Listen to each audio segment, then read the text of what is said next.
You are listening to the Superpower Radio Show with your host, Brenda Major and Mia Dawson. And we are really excited about this topic, so much so that we brought back two of your favorite guests from AutisHim, Nick Richardson and Lonnie Mans. Welcome back to the show. Thanks for having us. Thanks for having us. Thank you for having me.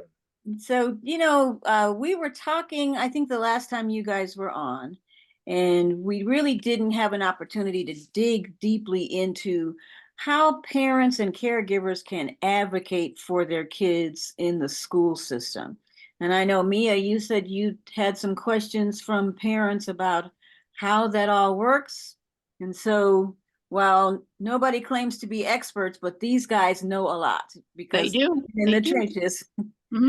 So we knew that they could bring this from a parent's perspective, and that's exactly what we want to do. So, guys, would you say parents kind of get a little stuck right at the point when there is a diagnosis that needs to be made? Because that's really what kind of jumps all the rest of this off. Is that right? Brother Lonnie, you want to take it? Nah, I'm after you. Okay. I think it depends on the parent. I think some parents get stuck, like, what am I supposed to do now? Other parents hear it and, they move into action. So it kind of just depends on the parent, the type of person they are, how they feel about the education of their child. So that kind of leaves, I know it's kind of vague, but, you can't put all parents in the same box because parents look at education differently. They look at their children differently. For the parents that jump right in, in my experience, they're always in it. Like they jump right in behind their child's education anyway, with or without a diagnosis. Some of the parents that may get stuck, those parents, it's something new that they may have to adjust to. And so that could be where that stuck feeling comes from. But I think once a parent takes the time to digest what's going on, and that time period may be different for everybody. I think then they start to move into what they need to do for their children, from getting services to talking and learning and whatever else may have you. I just think it depends on the time it takes for that parent to digest what they just heard about their child, especially if they don't already have information about different symptoms or diagnosis that a child could possibly have. Yeah. A lot of times our children go through, it takes more than one diagnosis or one evaluation period to get to autism. We're more likely to be misdiagnosed or diagnosed with something else. And then you often have co-occurring disabilities. And so I know in my own case, it took me a really long time to get to the point to where I could say I have a son with autism. And I'm went and got a master's in special education. I work with autistic kids. And I'm like, no, I'm still arguing, fighting that. And I'm in this space, which was, even for me, it took me time to get there.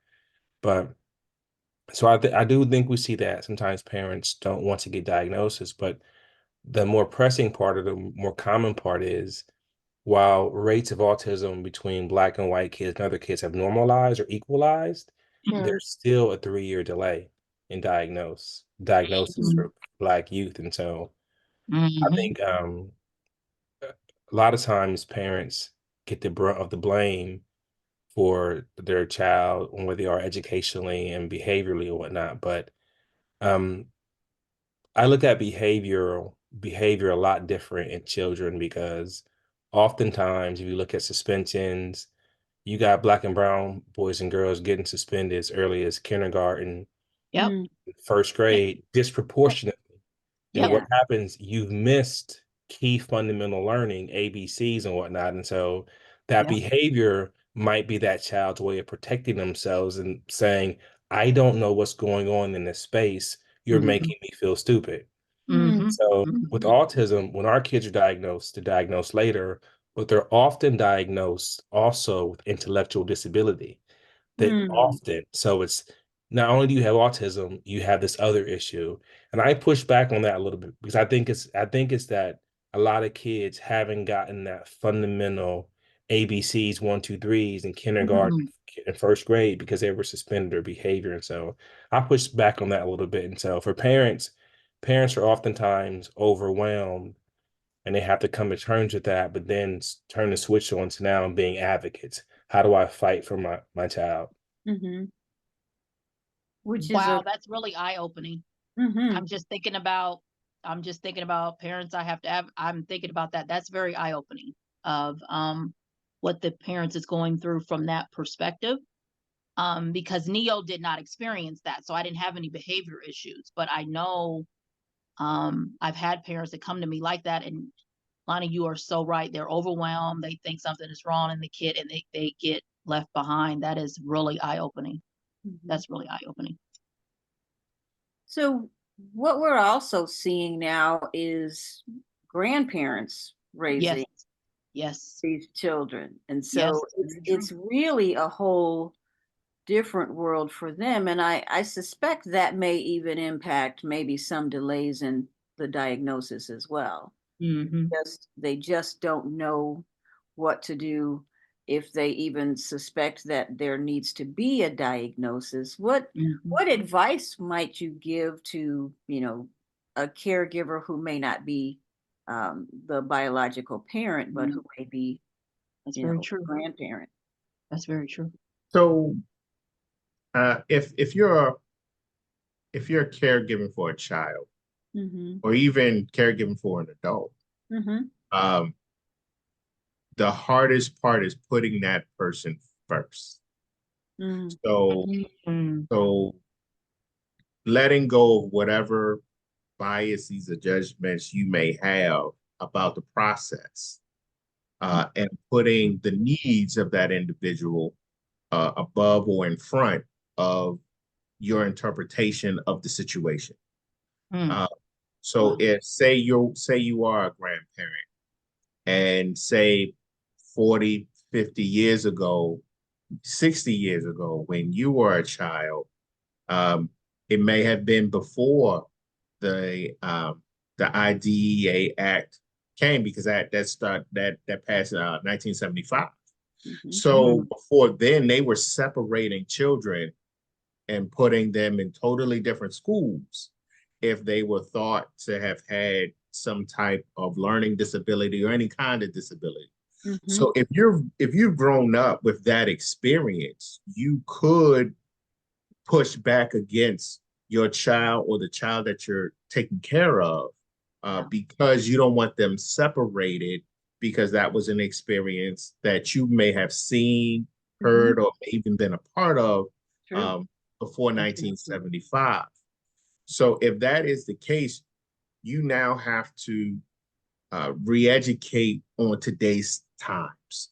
That is and can be extremely challenging, especially with everything else that people have on their plates. We're not you got to eat, you got to pay bills, you got to, it's cold outside, you got to get coats and hats and make sure that, the survival needs are taken care of. But on top of that, now I'm dealing with a situation that I'm uncomfortable with, a situation that I don't know anything about, but directly affects this person I'm taking care of. And so trying to make sure you put the needs of that person first is the hope in it all. That is what we're doing, and that we're moving for that loved one, that person we're caring for, versus trying to find out the comfortable area for ourselves. Yeah, definitely. The even if a parent or grandparents we're talking about is on board, understands the condition, ready to get support, there's very few. It's harder to get support in areas where people like us live often. There's fewer ABA opportunities, fewer speech therapists, fewer of these sort of key core autism supports you hear about in the areas where we lived oftentimes. And so there's still a delay, even before there's the delay in getting diagnosis for Mm-hmm. you have these wait lists, right? And once you get through that process, there's still a delay in getting access to resource. So my son, when he was first diagnosed, he was getting speech therapy twice a week, and we were paying out of pocket for speech therapy because we knew what he was getting at school wasn't enough. Okay. Wanted to really push and improve that, right? Mm-hmm. And so Yes.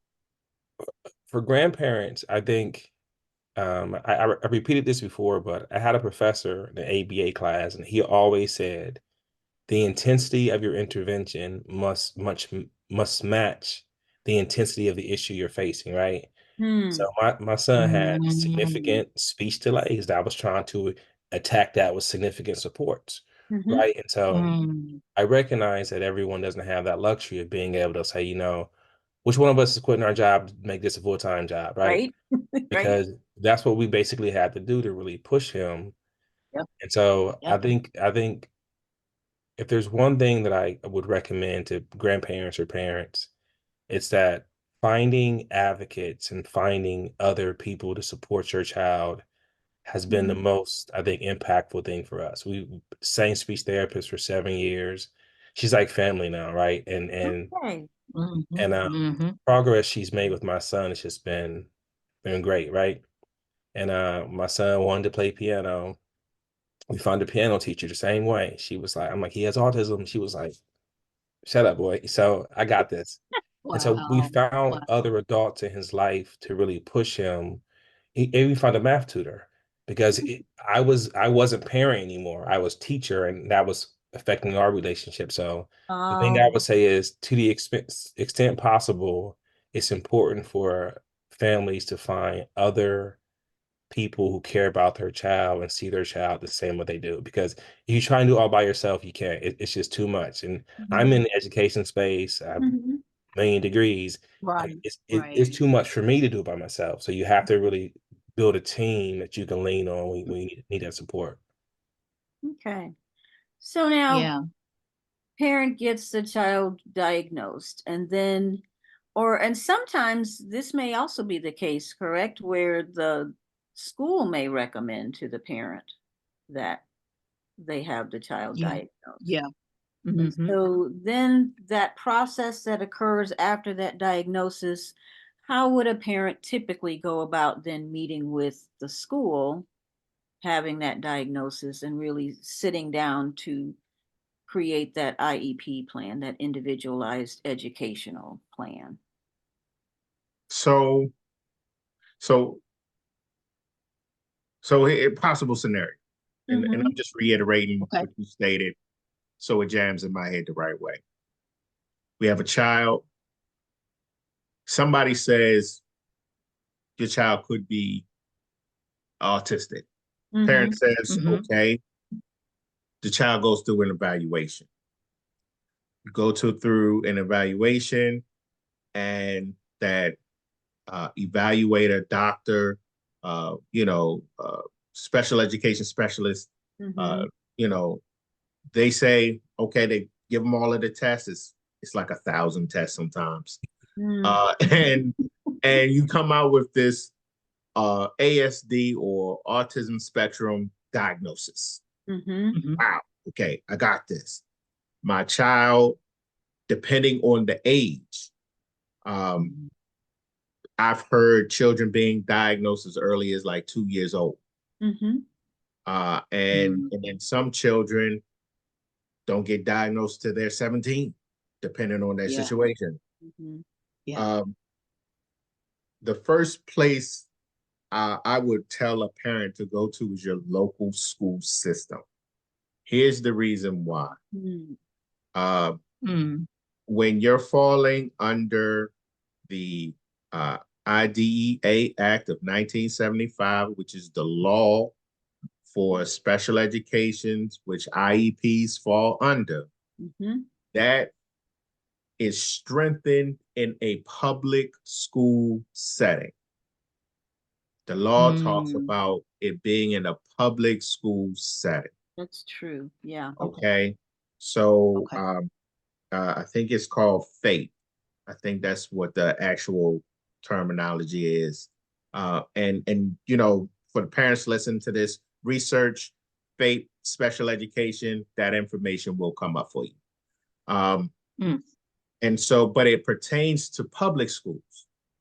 So if you're just getting this diagnosis and there's a lot of documentation that you receive from the evaluator, then you take that information to your local school system, your local public school, and you talk to and get it, you know, start to talk to the people there, principals, get meetings, and let them know, okay, I live in the area, I pay taxes in the area.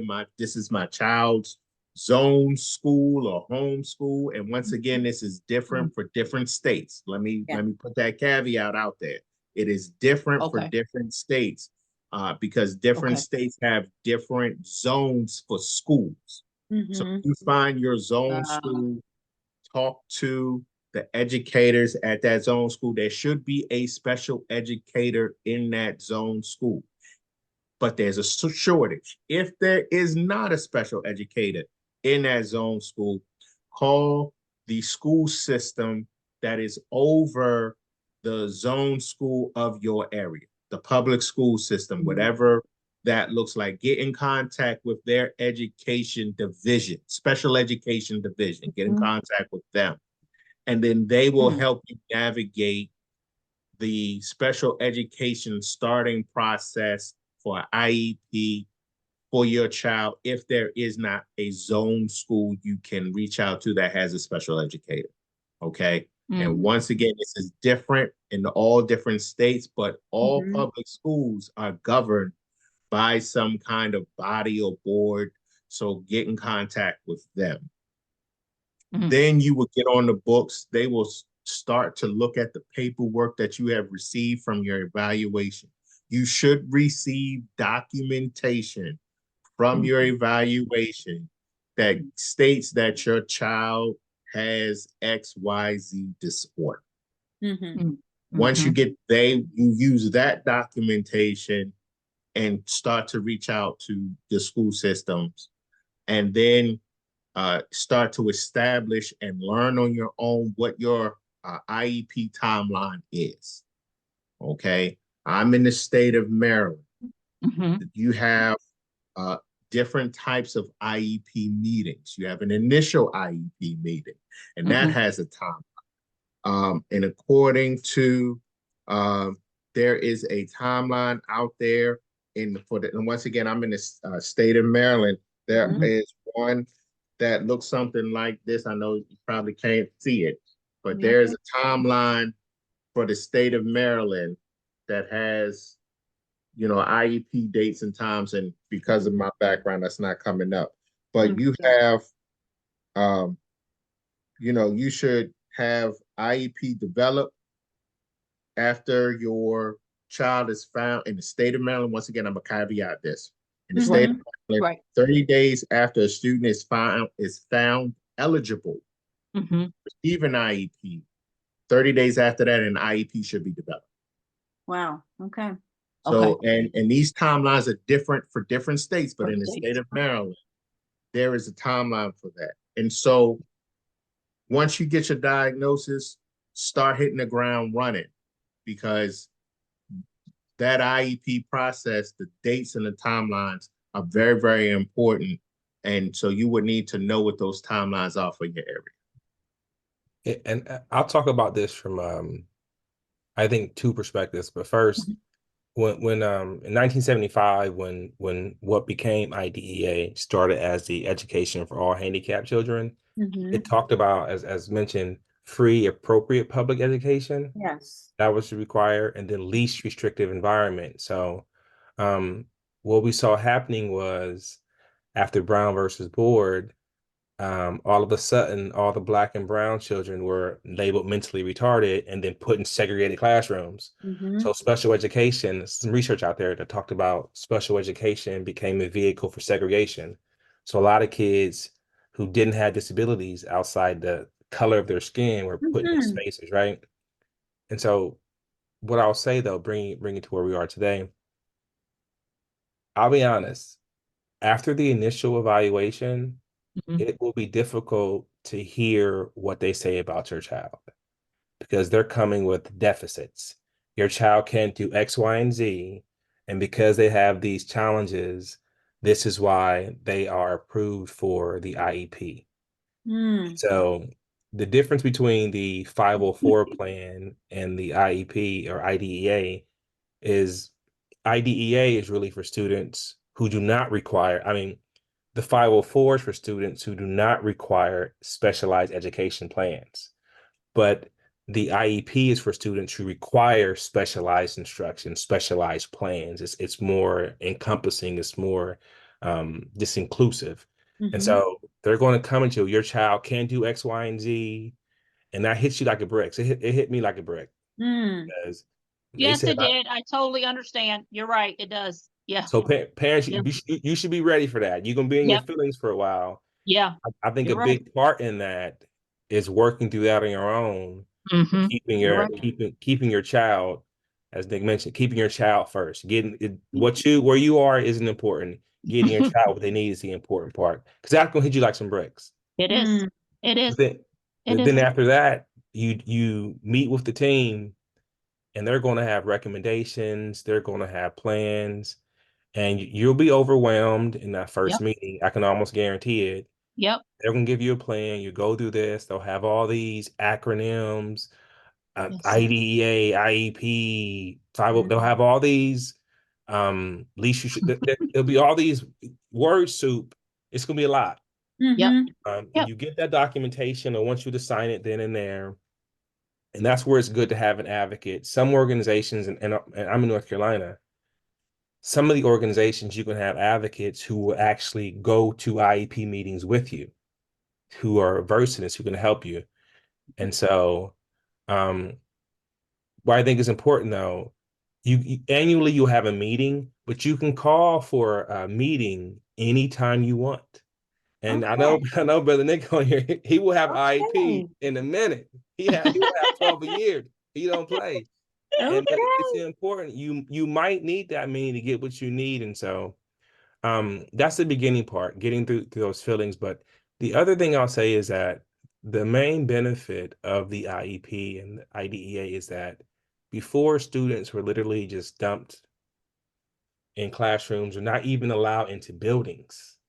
Wow. Right? Because they had disabilities, they had special needs. And so it was very important to giving students access to these educational opportunities. So I'll just mention that. But working through your emotions is going to be important because you will be stuck for a minute as parents.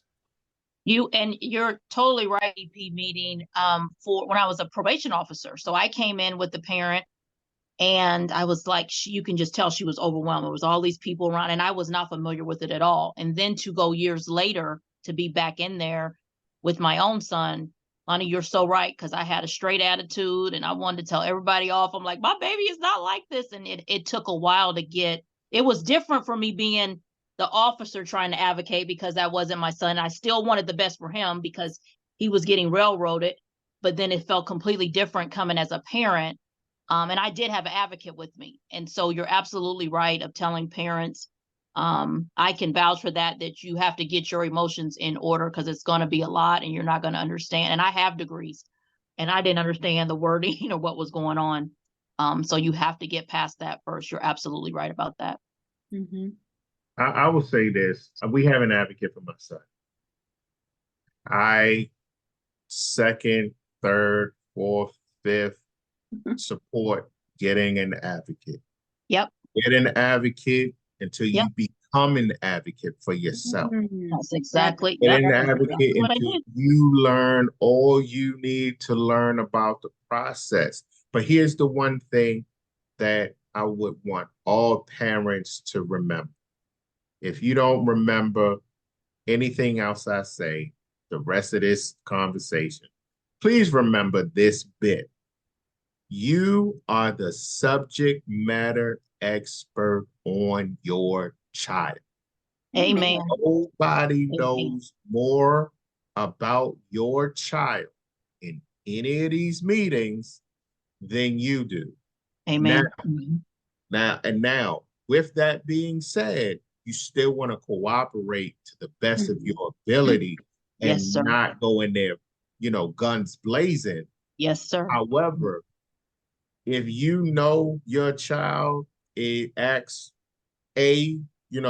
section A way, and they're trying to say your child acts section B way, that is not my child. Like, you know this, and because what some of these meetings will do, and some of the members of the school system will do, is try to make you feel small. Yes. And Yes, belittle the yes. information that you Yes. have about your child. Yes. As a part of law in the IEDEA Act, you are supposed to be notified with any changes that go along with your student that has an IEP. You are a member of the IEP team. You're not a bystander or a fly on the wall. You are a member, and your voice should be heard. This is your child. And so nobody should fight harder for your child than you do. Yep. And so I reiterate, parents, you should be the subject matter expert on your child, because if you're not, they will tell you about your child and you will believe them. Yes. Absolutely. Yeah. Absolutely. Absolutely. Yeah. And I think it's hard to get past, Nick, it's hard to get past the belittling part, because and thank God I had an advocate in there. Shout out to her. She's still my friend today, Angie Newbeer. That's who it was. And she told me ahead of time. She's like, this is what's going to happen. This is what's going to happen. This is this, and prepared me for it. I still wasn't ready for the hit that came, but you feel belittled, and you feel, and I'm like, did I go to college? I got degrees, but they made you feel, you were made to feel like you didn't know what you were doing, like you were belittled. And so the parent has to fight through that just initial part to get through the rest of it. You're absolutely right. Yeah. And when you come to that meeting, 9 times out of 10, the IEP will already be written.